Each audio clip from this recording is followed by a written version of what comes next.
राजकुमार आपके चरण आपका स्वागत है। आप लोगों को कैसे होंगे, मस्त होंगे, स्वस्थ होंगे। हमारे तरफ से सबको हैप्पी दिवाली, हैप्पी दिवाली।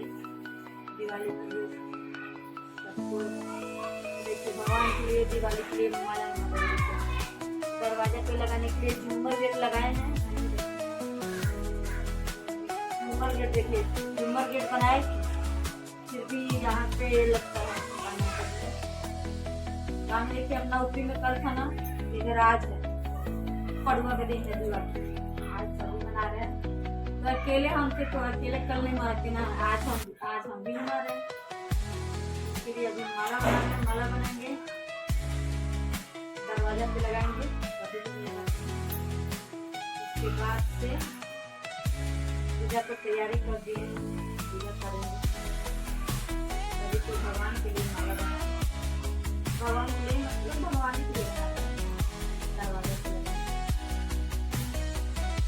देखिए धनतेरस के दिन सब्जी ला के रखते हैं। इधर बहुत महंगा माला मिलता है। ये देखिए ये माला अगर मार्केट में जाते तो 300-250 में देता है, 300-250 में देता है। अच्छा लग रहा है। ये हाथ से बना रहे हैं, केवल खिला के आम का पत्ता यहाँ से बाजू में आम के पत्ता, आम का झाड़ वहीं से लाए, पूरे हाथ से हम बना लेंगे। आप केवल हमको फूला दीजिए भैया, वैसे फूला फूल है हम अपना बना रहे हैं माला।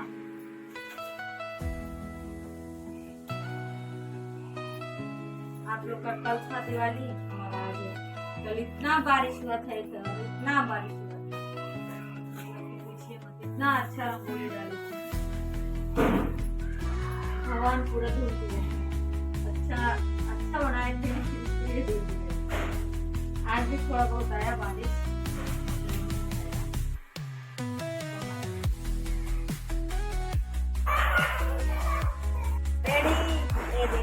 चलते हैं लगाने के लिए। आइए आप लोग बने रहेगा वीडियो में, भगाइएगा मत, बने रहेगा वीडियो में।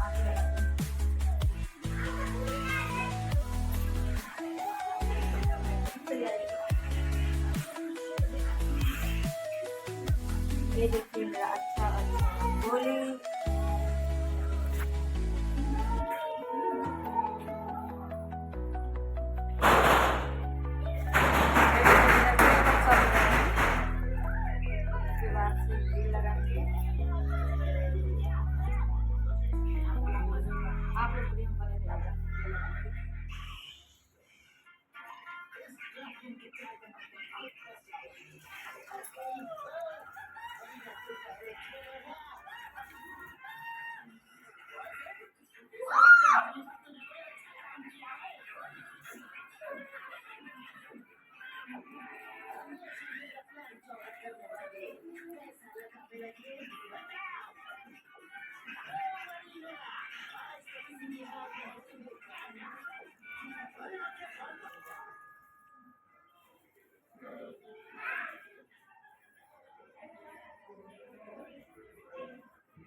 दोस्तों हो गया फाइनल मेरा। इसको बनाएंगे,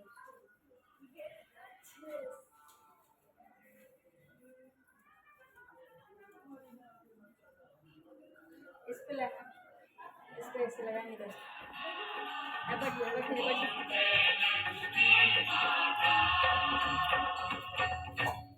धार्मिक विषय वस्तु की इस फिल्म का आधार विभिन्न धार्मिक पुस्तकों के उल्लेख, जन मान्यताएं और किंवदंतियां हैं। अतः इनके संबंध में परस्पर मतभेदों का होना स्वाभाविक है। इसके अतिरिक्त हमारा पूरा प्रयास रहा है कि इस फिल्म में दिए गए विवरणों में कहीं कोई त्रुटि न रह जाए, परंतु अनेक सावधानियों के उपरांत भी यदि हमारे माननीय दर्शकों को इनमें कोई कमी का अनुभव हो तो उसे अनजाने में हुई भूल मानकर क्षमा करने का कष्ट करें। हो तो वही हो, जो कियो हरि छत्र पुरंदर धारण, जो खगाओ तो बसेरो करो मेरी, कालिंदी कूल कदम्ब की दारन। 16वीं शताब्दी के सुविख्यात कवि रसखान ने अपनी इस रचना में ब्रजधाम की महिमा की बहुत सुंदर व्याख्या प्रस्तुत की है। वे कहते हैं कि यदि मनुष्य का जन्म मिले तो ब्रज और गोकुल के ग्वालों के संग जीवन बीते, यदि पशु का जन्म मिले तो बाबा नट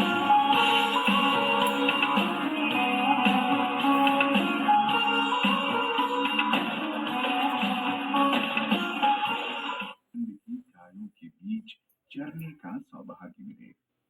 उनकी इच्छा है कि यदि विधाता मुझे पत्थर ही बनाना चाहते हों तो कृपा करके गोवर्धन पर्वत का पत्थर बनाएं, जिसे भगवान श्री कृष्ण ने छतरी की तरह अपनी उंगली पर उठा लिया था।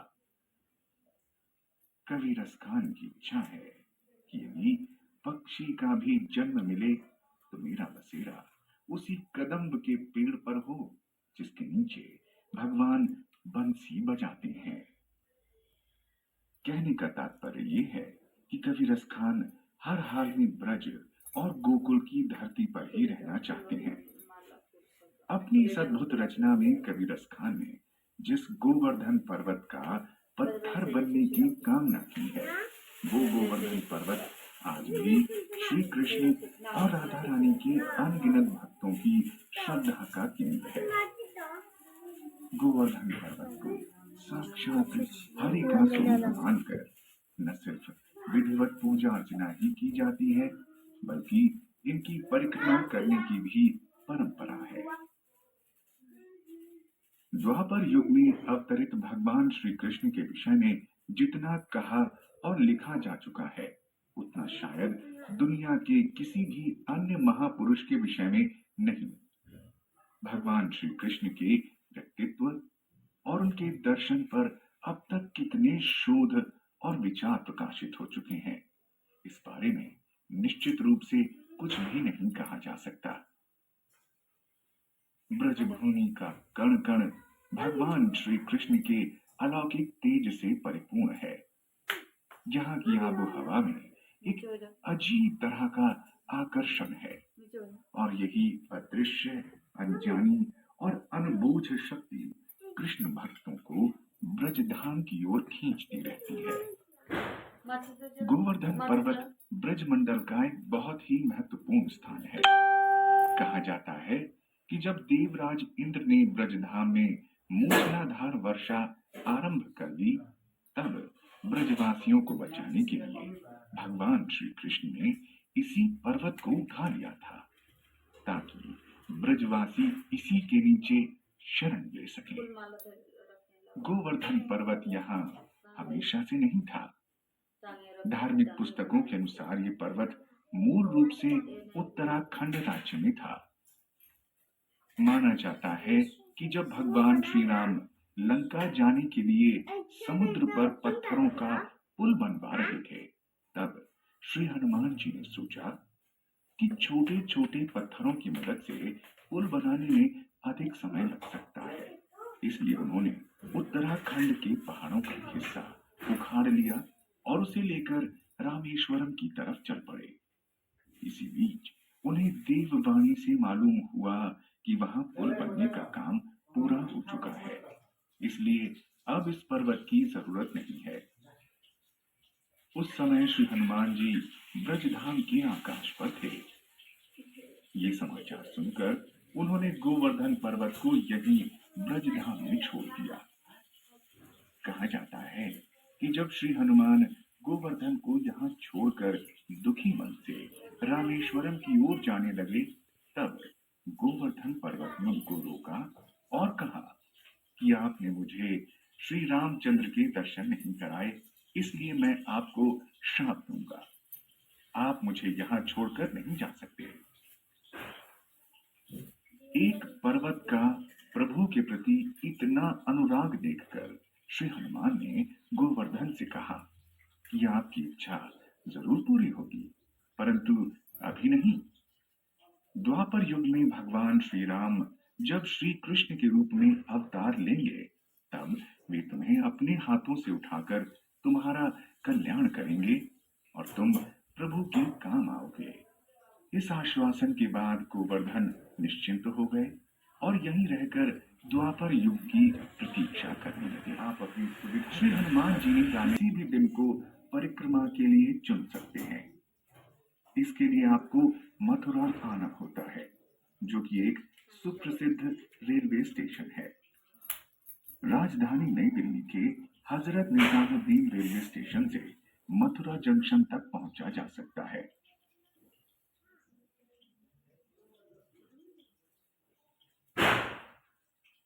और वहां से सड़क द्वारा गोवर्धन, और यदि आप चाहें तो कहीं से भी सड़क मार्ग द्वारा गोवर्धन आ सकते हैं। गोवर्धन के बाजार से आप पूजा पाठ की सामग्रियां खरीदकर परिक्रमा के लिए तैयार हो जाते हैं। सबसे पहले श्री गिरिराज जी तान घाटी मुखारबिंद नामक स्थान पर परिक्रमा की अर्जी लगाने की परंपरा है। यहाँ दंडवत प्रणाम करके परिक्रमा का शुभारंभ होता है। गोवर्धन परिक्रमा पैदल और दंडवत दोनों ही तरीके से होती है। दंडवत परिक्रमा में बहुत समय लगता है। इसमें हर बार दंडवत करके आगे बढ़ते हैं। कुछ भक्त तो हर स्थान पर 108 दंडवत करके आगे बढ़ते हैं। इस अत्यंत कठिन परिक्रमा को पूरा करने में वर्षों लग सकते हैं, परंतु भक्तों का अपने भगवान के प्रति प्रेम कुछ भी करा सकता है। भारत का इतिहास गवाह है कि भक्तों ने अपने भगवान को प्रसन्न करने के लिए प्राणों तक की आहुति दे दी। ऐसे भक्तों का शायद ये मानना है कि प्राण का क्या भरोसा, आज है कल नहीं, परंतु भक्ति तो जन्म जन्मांतर के लिए है। भक्ति ही मोक्ष की सीढ़ी बन जाती है। परिक्रमा के लिए माध्यम का कोई बंधन नहीं है। यदि कोई अत्यधिक व्यस्त है, वृद्ध है या फिर किसी अन्य शारीरिक कमजोरी के कारण मजबूर है अथवा किसी बीमारी की वजह से अशक्त है, तो ऐसे भक्त किसी वाहन से भी श्री गोवर्धन की परिक्रमा कर सकते हैं। परिक्रमा मार्ग पर अनेक मंदिर मिलते रहते हैं और जिन भक्तों के पास पर्याप्त समय होता है वे लोग सभी मंदिरों के दर्शन करते हुए आगे चलते हैं, वरना अधिकतर लोग कुछ प्रमुख स्थानों पर ही थोड़ी देर सुस्ताने के लिए ही ठहरते हैं। परिक्रमा का मार्ग कहीं कहीं श्री गोवर्धन पर्वत से दूर हो जाता है तो कहीं काफी करीब हो जाता है। ऐसे समय गोवर्धन पर्वत के दर्शन हो जाते हैं। श्री गोवर्धन परिक्रमा मार्ग पर पड़ने वाला ये स्थान है अन्यौर। अन्यौर में श्री वल्लभाचार्य जी की बैठक है। यहाँ कई कुंड भी हैं जहाँ भक्त लोग स्नान करते हैं। ऐसा ही कुंड है श्री गोविंद कुंड। गोविंद कुंड के बारे में मान्यता है कि जब भगवान श्री कृष्ण ने गोवर्धन पर्वत को उठाए रखा था तब 7वें दिन भगवान इंद्र ने अपनी पराजय स्वीकार करते हुए श्री कृष्ण का अभिषेक किया था। इसके लिए आकाश गंगा से ऐरावत ने जल की व्यवस्था की और सुरभि गाय ने दूध की। ऐसी किंवदंती है कि उसी अभिषेक का कुछ जल इस स्थान पर गिरा था। भगवान श्री कृष्ण का अभिषेक करने के बाद भगवान इंद्र ने श्री कृष्ण को पहली बार गोविंद कहकर पुकारा और यहीं से भगवान श्री कृष्ण का नाम गोविंद पड़ा। यहीं से भगवान का नाम गोविंद पड़ा है। गोविंद का अर्थ होता है गौओं का इंद्र। सुरभि नाम की गाय ने बोला, इंद्र तुमको भगवान ने इंद्र बनाया किस लिए? बोले मेरे ब्रज में जो वंश है उसकी आप रक्षा करो, वर्षा करो, लेकिन आपने मेरे ब्रज में जो वंश गाय हैं उनको मारने की सोची, इसलिए आज से तुम इंद्र नहीं, आज से गौओं के इंद्र तो कृष्ण हैं।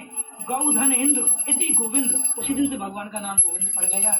और कामधेन के दूध से जो भगवान का अभिषेक हुआ है वो जल यहाँ आके ऊपर गिरा है, यही गोविंद कुंड बन गया। बड़ा दिव्य स्थान है। यहाँ श्री महाप्रभु वल्लभाचार्य जी की बैठक है। महाप्रभु वल्लभाचार्य जी ने यहाँ सप्ताह पारायण किया है। अन्य और में भी नंद बाबा ने ब्रजवासियों के साथ भगवान श्री कृष्ण की सलाह से गिरिराज जी की पूजा अर्चना भी की थी। गिरिराज गोवर्धन की परिक्रमा का संकल्प लिए भक्त लगातार आगे बढ़ते रहते हैं। मन में हरि का ध्यान और होठों पर हरि का नाम। परिक्रमा के लिए दो मार्ग हैं, एक कच्चा है और दूसरा पक्का। पैदल यात्री अक्सर कच्चे मार्ग से ही परिक्रमा करना पसंद करते हैं। वास्तव में कच्चा रास्ता ही पारंपरिक परिक्रमा मार्ग है। पक्का रास्ता तो बाद में बनवाया गया। कुछ आगे चलने पर श्री धनिया बाबा की बगीची मिलती है। यहाँ एक मंदिर भी है।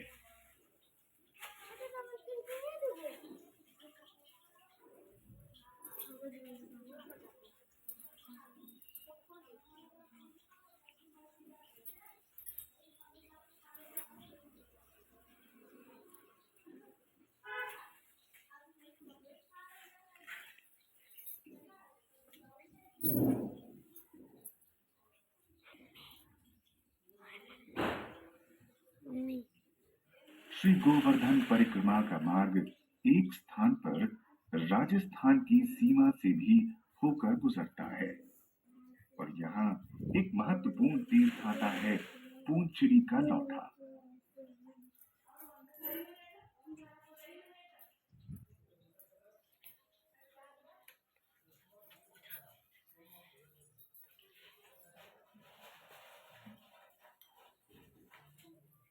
भगवान का गुणगान हो जाता है और दूसरे रास्ता भी जल्दी कट जाता है। इसी तरह परिक्रमा मार्ग में शामिल हो